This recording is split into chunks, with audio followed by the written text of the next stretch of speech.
Is Jimmy Butler going to be a Golden State Warrior? We've heard reports that Golden State's at the top of the list as far as realistic Jimmy Butler trade suitors. But a new report from ESPN came out saying we might have to pump the brakes on this just a little bit. We're going to unpack all of that on today's show and a couple other trade targets in case this doesn't work out. But before we begin, I know you guys have a lot of different opinions on whether or not Jimmy Butler should be a member of the Golden State Warriors or not. So let me know before we start today's video. Should Golden State trade for Jimmy Butler? Let me know down in the comment section by typing Y for yes or typing N for no.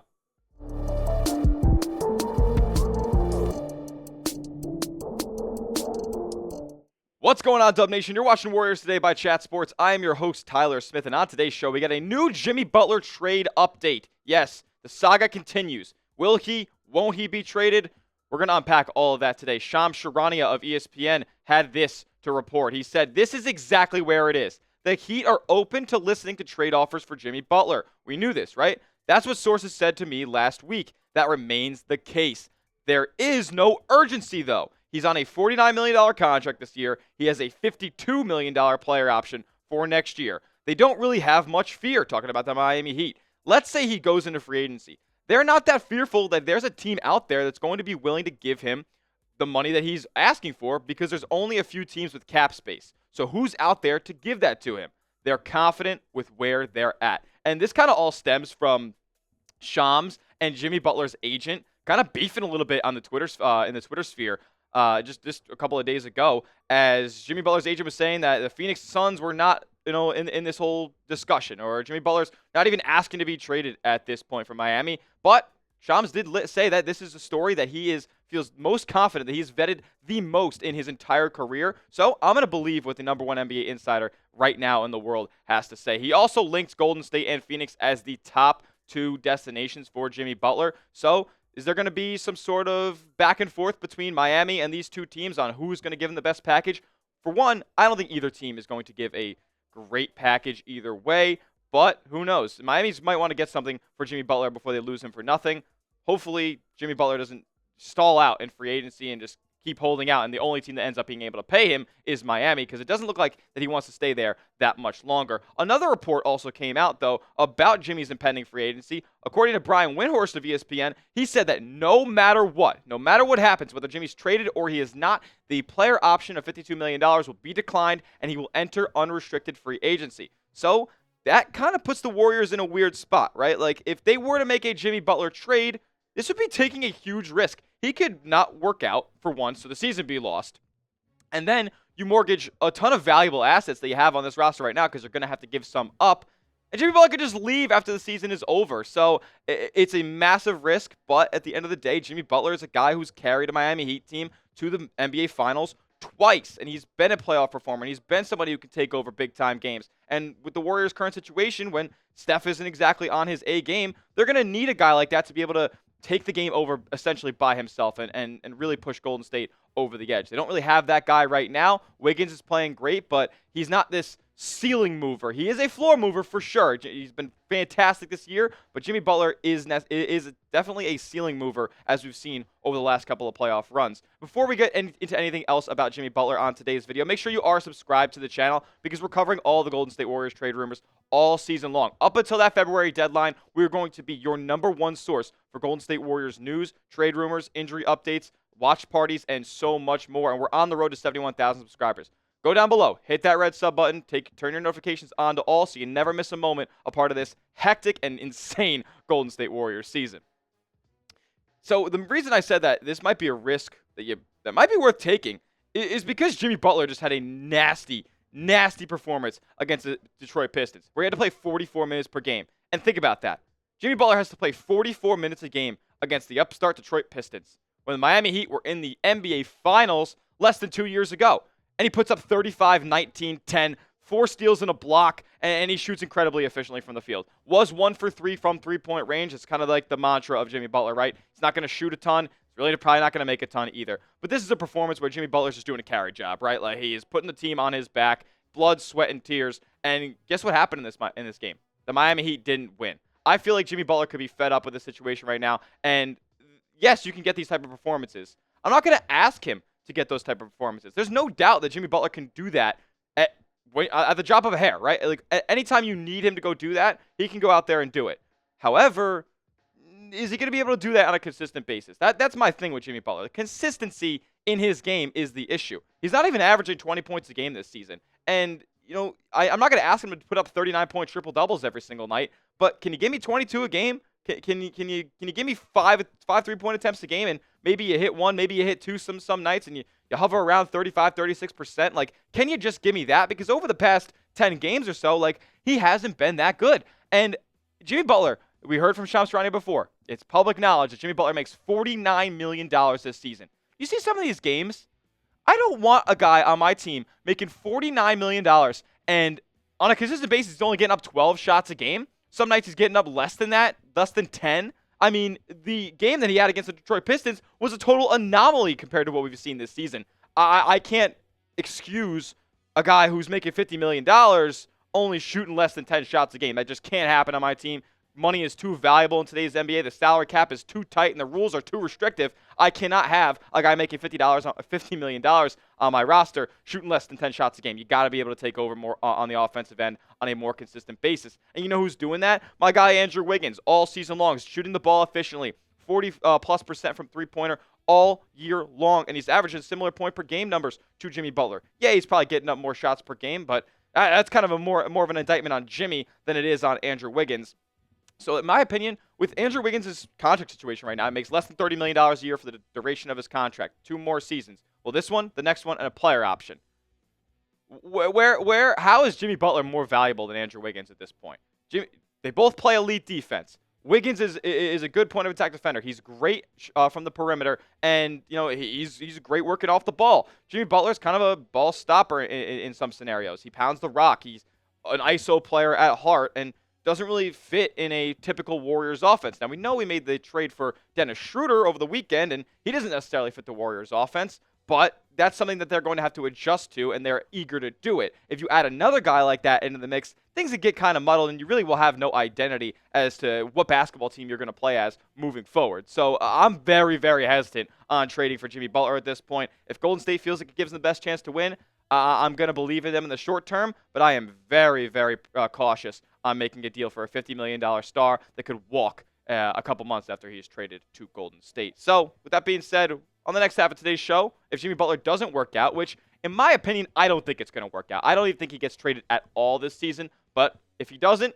Golden State still has to make another move. And according to Brett Siegel of Clutch Points, there are 4 more players on the eyes of the Golden State Warriors front office that they could go out there and pursue on the trade market. That's on the next half of today's show. But first, I got to give a major shout out to today's sponsor, Prize Picks. Prize Picks is America's #1 daily fantasy sports platform with over 10 million active members. And you can get started today with a free $50 in your account when you use our promo code CLNS and place your first $5 entry. You can win up to 1,000 times your money now on Prize Picks. It is so easy to play. All you guys got to do is pick a lineup of 2 to 6 player stat projections and just click more or less and watch the real money roll in real time. Prize Picks has a holiday promo going on right now called Picksmas. We're giving you 2 free picks every week in December, and there's so many other promos to have. Over $30 million plus in rewards during their promo Picksmas. I got a Prize Picks lineup out for this weekend's big-time college football games. The playoff is here. Let's get into it. Nico Yamileva. Yeah, I know. I might have butchered that name. But more than 19.5 rushing yards. He's got to have to scramble against a really staunch Ohio State defense. And then on the other hand, Will Howard.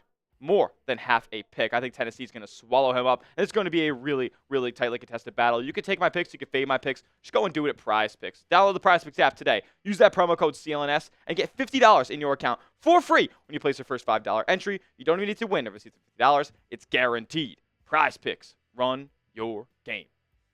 All right. Golden State. They're going to have to make a move. They got 4 new trade targets to discuss. If you were at the end of yesterday's show, you got a little bit of a sneak peek of who these names are. Today, we're going to go a little bit more in depth on these fits and the possibilities of Golden State even making a deal for any of these 4. Here's Brett Siegel from Clutch Points about his inside sources on what the Golden State trade front looks like right now. He said other secondary talents that the Warriors have discussed as potential trade targets are Minnesota Timberwolves guard Dante DiVincenzo, Portland Trailblazers defensive wing Matisse Thybulle, and 2 Toronto Raptors players in Kelly Olynyk and Bruce Brown. Ugh. Any of those names jump off the page for anybody here? I mean, before I make this point right here, like, Golden State already traded for a guard, and maybe Siegel heard about these names before the Schroeder trade went down. But none of these guys solve the issue that Golden State has in the front court, right? The loss to the Dallas Mavericks a couple of days ago, what was the Achilles heel for Golden State? It was a lack of a presence down near the rim, and they couldn't get any interior defense going. They got killed on the glass. Dallas is a team you're going to have to go through if you want to make a run to the NBA Finals. And they have some of the best front court players in the league, and they have elite depth at that position as well. I think Golden State's got to add somebody else in the big man spot, and I know a lot of you guys in Dub Nation feel the same. But let's discuss these trade targets, starting with Donte DiVincenzo, who was a Golden State Warrior at one point and kind of had his breakout season with Golden State, right? Shot nearly 39% from three-point range before he got that Knicks contract, and Golden State let him walk, which I think, in hindsight, was probably a mistake. You see what he did for New York last year in the postseason. He was a lights-out sniper, and he made big-time shots in big-time moments. This season, though, with the Timberwolves, as he was traded for Karl-Anthony Towns, has been anything but a match made in heaven. 32% from three. He hasn't been able to find the stroke. Hasn't really been able to find a consistent role in Minnesota either. And he's making $11.5 million right now. Golden State would have to package one of their two expiring deals in Looney or GP2 or maybe even Kyle Anderson, who's kind of fizzled out of the rotation right now. This is definitely the name that intrigues me the most out of this four. I think he has the highest ceiling, and he can make the biggest shots for a Golden State team that wants to shoot a ton of threes from beyond the arc. Next up on the list, though, Matisse Thybulle. Really? I find it hard to believe that Golden State has any interest in Matisse Thybulle at this point. Really does nothing for you on the offensive end. I mean, below average three-point shooter. He came into the league as a non-factor on offense. Since has become a little bit more integrated into NBA level of play on that end. But he hasn't played so far this season, right? He's had a nagging ankle injury and he has yet to debut in 2024-2025. I don't think with Golden State's injury front right now, with Wiggins missing a couple games, Steph missing a couple games, resting Draymond, and you never know. Moses Moody's out right now as well. He hasn't practiced in a couple days. I don't think Golden State wants to bring more damaged goods into this building, but who knows? Maybe this is a name that they go out there and say, hey, we got to go get another big-time stopper on the defensive end on the wing. Thybulle could be an option, $11 million, kind of same deal if you were trading for him or DiVincenzo. Next up, though, Kelly Olynyk. Now, this is a player who plays in the front court. He is a 6'11 guy, 240 pounds, and doesn't really do what those frame players do, right? Kelly Olynyk's a perimeter guy, one of the more underrated passing bigs in the NBA, but that can only take you so far. What did I just say was the issue with Golden State? They didn't have a presence in the front court defensively and on the glass. Kelly Olynyk doesn't really do either of those things. Great on the offensive end. He can hit the three ball at an above average clip, but let's be honest here. He doesn't really do much for you defensively. If he gets pulled out to the perimeter, he's cooked chicken if you get him in a pick and roll. So this would be a player who does provide something more on the offensive end for Golden State, gives them another 5-out element, but I think the drop-off on the defensive end is too much for me to even scratch this surface of Kelly Olynyk. $12.8 million as well. You'd have to give up some assets to go and get him. This name, though, Bruce Brown, intrigues me, right? Hearing this name and seeing his contract at $23 million, keep in mind he has not played as well this season. He has a nagging knee injury, underwent surgery in September. Apparently, he is close to making his season debut, but the last update I heard about that was back in November, and we're already almost two-thirds of the way through December, and I've seen no updates since. So maybe he's going to be here at the start of 2025. Regardless, makes a ton of money at $23 million. I don't really know what Golden State would go out and do as far as including salaries to make a deal worth it for Bruce Brown. But, hey, he's a spark plug guy, can make highlight plays, great on the defensive end, can hit the three ball as well, was a huge part of Denver's championship run a couple of years ago. He's got championship DNA, and I like the fit, but $23 million for a guy who's got some nagging injuries and has not played up to the standard of that contract since he got it before last season, I'm kind of out on Bruce Brown as well at that price point. But let me know. Out of those four guys who we discussed on today's show, Donte DiVincenzo, Kelly Olynyk, Matisse Thybulle, or Bruce Brown. Pick one to trade for. If it's Devo, give me a DD. Kelly Olynyk, give me a KO in the comments. Matisse Thybulle, give me an MT. And Bruce Brown, throw some double Bs down below. Pick one to trade for. I'm picking none. Let's be honest here. I'm not trading for any of those guys. Golden State just got Schroeder, addressed the need that they had missing DeAnthony Melton in the backcourt. Let's look at the wings and in the front court now, at the center position, where Golden State really needs to make something happen. If you're going to add another complimentary piece, you're not going to go after a superstar level player to the guys, to the likes of Jimmy Butler or Brandon Ingram or something like that. Go out there and get a legit big man that fills those needs for Golden State. on the glass and in the interior. Talk about a guy like Jonas Valanciunas, who does stretch the floor a little bit for you as well. What about a Jakob Poeltl, who can do so many things with the basketball in his hand? Underrated passer, a good interior defender, and a monster on the glass. I'm thinking about those two guys as something that Golden State could really add to the roster that they have in place, and that would push them a little bit further than even going out and trading for a Jimmy Butler and only having that asset back while trading so many more depth pieces away. I think that would be the way that Golden State has to go about and do this because there aren't that many star players available right now. So go get one of the big time guys you can find in the front court in like a Valanciunas or a Jakob Poeltl, or even a Nikola Vucevic. I know. That's scary. He plays no defense, but he would provide a lot on the offensive end and spaces the floor as well. We could talk about it more on Twitter if you guys have a trade target that you want to throw my way, and we could discuss it over there at Smitty at CS. Hit me up on social media, but also make sure you are subscribed. Like I told you before, we're on the road to 71,000 subscribers here at Warriors Today. We're covering every single trade rumor, every report that comes out around the clock around your Golden State Warriors, so stick with us. Keep us locked in. We'll see you in the next one. Let's go Dubs.